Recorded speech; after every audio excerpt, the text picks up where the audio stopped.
La quatrième session de plein droit du Conseil électoral s'est tenue ce 27 décembre au siège d'Election Cameroun.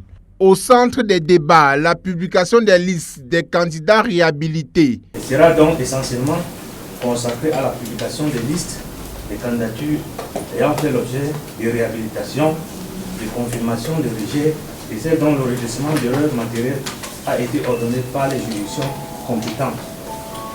C'était le fait du jour au Conseil électoral d'Election Cameroun. Cette autre session de plein droit qui s'est ouverte suite aux contentieux préélectoraux, introduite devant le Conseil constitutionnel et les tribunaux administratifs, au lendemain de la publication des listes du 9 décembre dernier. Le 9 décembre dernier, conformément aux dispositions pertinentes du Code électoral, en ses articles 126 et 187, le Conseil électoral a publié les listes de candidats à l'élection des députés à l'Assemblée nationale et des conseillers municipaux du 9 février 2020. Si nous pouvons considérer quelques erreurs matérielles qui sont glissées ça et là, inhérentes au processus électoral, il est frappant de relever par ailleurs qu'au-delà du cas particulier de l'Union des populations du Cameroun, pour lequel l'arbitrage du Conseil constitutionnel avait été requis, nous pouvons affirmer, sans embâche, que le taux du contentieux a été considérablement bas.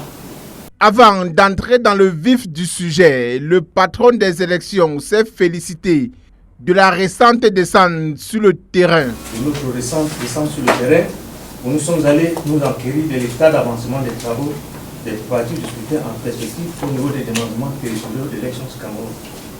En dépit des difficultés liées évidemment à l'accès à certaines zones réputées sensibles et des antagonismes habituels qui participent de la compétition électorale, il y a fort à espérer au regard du climat général que le scrutin législatif et municipal du 9 février 2020 pourra se tenir sans incident majeur.